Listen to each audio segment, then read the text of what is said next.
राजा कह रहा है कि मैं समझ गया, तुम्हें अपनी जाति का स्मरण है, अतएव मेरे पूर्व जन्म की सब कथा तुम जानते हो। हे सारस, तुम अपनी सारसी सहित बैठे रहो, तुम्हारा कल्याण हो। तुम्हारे वाक्य सुनकर मेरा अज्ञान नष्ट हो गया, अब मैं सदा विचरता रहूंगा। वेद बोला कि हे द्विज, पक्षी और बानर इस विचित्र अतएव रमणीक अतिशय पवित्र संवाद को मैंने तट पर सुना,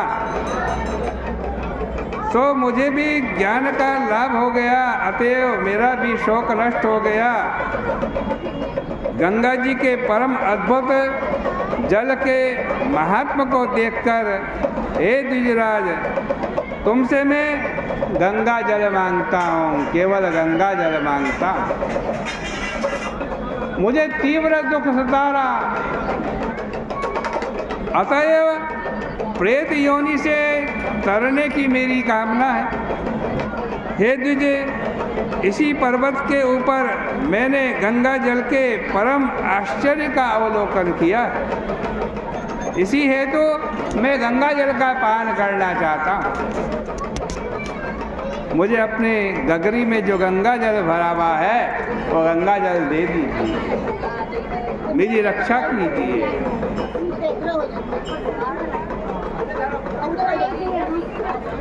गंगा जल का बड़ा भारी महत्व है।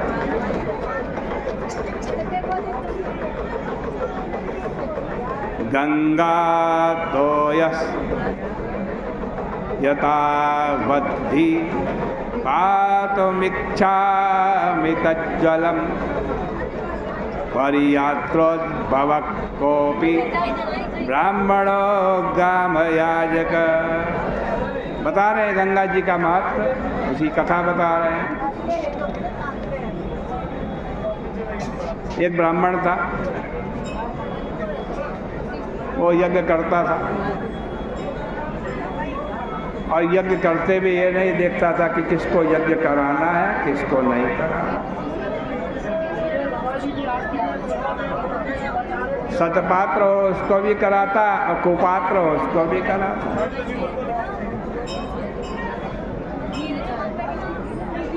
एक दिन बड़े ही अयोग्य डाकू व्यक्ति को उसने आज विंध्याचल के ऊपर यज्ञ करा दिया और इस पाप के कारण वो ब्रह्म राक्षस हुआ।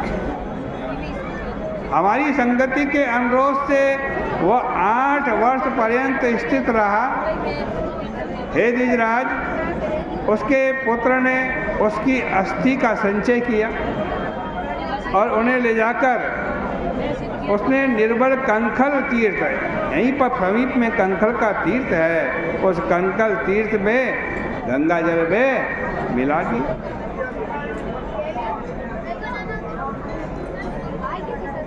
जैसे ही उसकी अस्थि गंगा के जल में मिली, उसी क्षण वह दारुण राक्षसियों से मुक्त हो गया। गंगा जल में स्नान करने के परम अद्भुत इस माया को मैंने साक्षात अवलोकन किया, अतएव मैंने गंगा जल तुमसे मांगा है।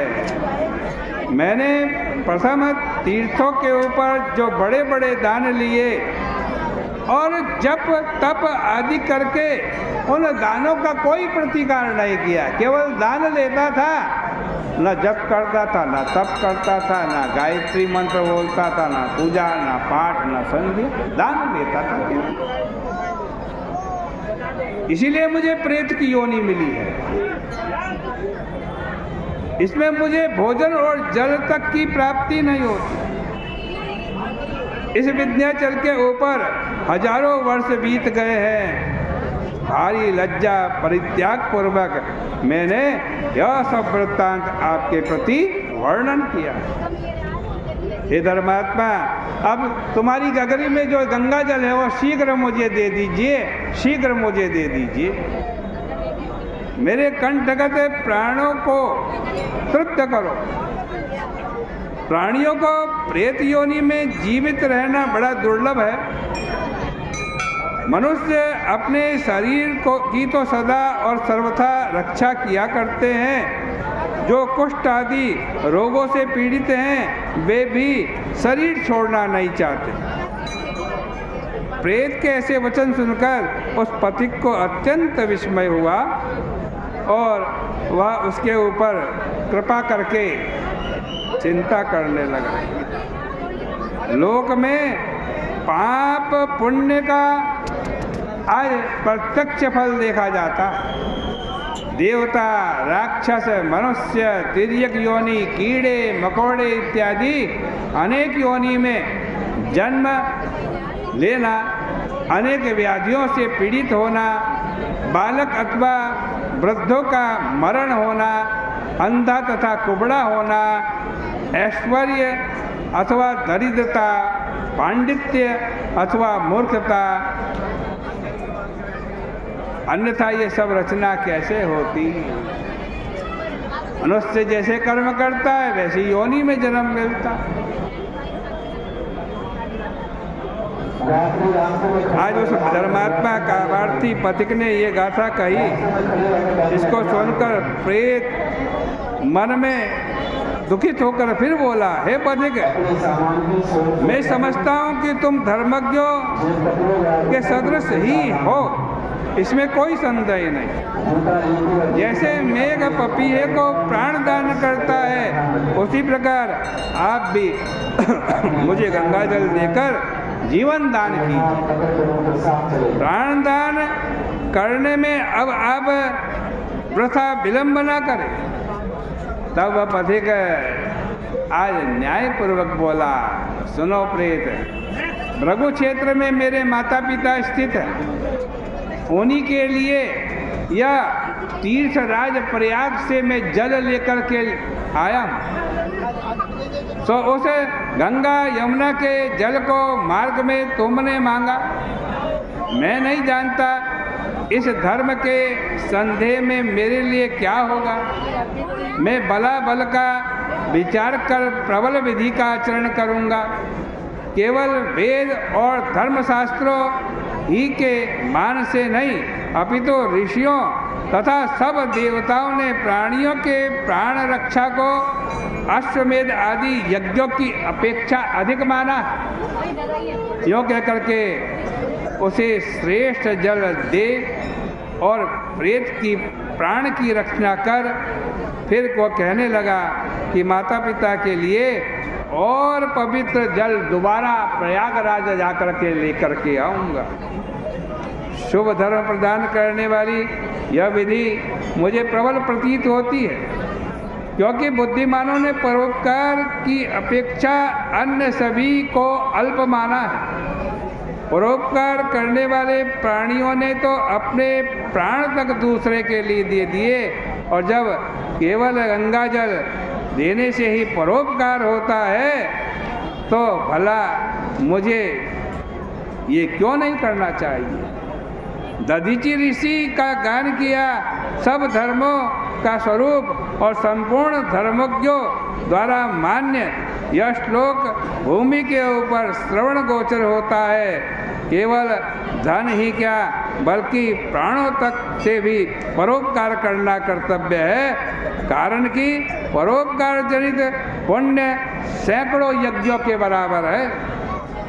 ऐसा कहकर उस धर्मिष्ठ श्रेष्ठ ब्राह्मण ने प्रेत की प्राण रक्षा के लिए गंगा यमुना का जल उसको दे दिया। जब प्रेत ने उस जल को पिया और प्रेत के ऊपर उस जल का अभिषेक भी किया गया, तब उसकी प्रेत देह छूट गई और तत्काल उसका शरीर दिव्य हो गया। वह प्रबोध आश्चर्य देख वह केरल का जो प्रेत था वो बोला, क्योंकि प्रसन्नता की बात है कि त्रिवेणी के जल के बिंदु मात्र से प्रेत योनि चली जाती है। मैं समझता हूँ गंगा जल के गुणों का वर्णन ब्रह्मा जी भी नहीं कर सकते। भक्ति का चिंतन भी नहीं किया जा सकता। ऐसे गंगा जल को तिल मात्र भी जो पान कर लेता है, पी लेता है, वह देवता अथवा सिद्ध बन जाता। उसका निवास फिर गर्भ में नहीं होता। गंगा जी के समान न तो कोई तीर्थ है, न कोई सिद्धि है, न मति है, और न गंगा जी के समान कोई मुक्ति है, क्योंकि गंगा जी सबसे अधिक हैं। अतएव जो व्यक्ति यत्नपूर्वक गंगा जी की सेवा भक्ति पूर्वक करता है, मोक्ष सदैव उसके हाथ में रहता है। हे बधिक, तुम्हारी आयु की वृद्धि हो और धर्म में तुम्हारा वैराग्य न हो, क्योंकि गंगा जल की कणिका देकर तुमने मेरा उद्धार किया है। यूँ कहकर और आशीर्वादों से उस पथिक का अभिनंदन कर केरल देशी यह पिशाच भी स्वर्ग को चला गया। वह आज पथिक उस प्रेत को मुक्ति कर जल लेकर फिर उसी मार्ग से गया। प्रयागराज के महात्मा को इस प्रकार सुनकर मुनि को प्रणाम करके वह पिशाच शीघ्र ही माघ मास में प्रयाग चला गया। हे द्विजराज, माघ मास में गंगा यमुना के जल में स्नान करने से पाप क्षीण हो जाते हैं और पिशाच योनि नष्ट हो जाती है। उसका देह दिव्य हो गया और वह द्रविड़ देशाधिपति निर्दोष हो भक्ति भाव पूर्वक नारायण की स्तुति करने लगा। तब गंधर्वगण इसकी स्तुति करने लगी, स्वर्गीय स्त्रियाँ इसकी पूजा करने लगी। उत्तम विमान में बैठ करके इंद्रलोक चला गया। हे ब्राह्मण, कौतुक सहित यह प्राचीन कथा हमने तुम्हारे प्रति वर्णन की। हे द्विजराज, इस कथा यह कथा शीघ्र ही पापों को नाश करने वाली है। हे विप्र, जो इसको सुनते हैं उनकी दुर्गति का नाश हो जाता है, उनको मोक्ष की प्राप्ति होती है। इस प्रकार से श्री पद्म पुराणे उत्तरखंडे माघ महात्म्य चतुर्विंशोध्याय के 24वें अध्याय की कथा, इसके पुण्य को भगवान के श्री चरणों में अर्पित करते हैं। आइए मिलकर के आरती करें। इसमें डालते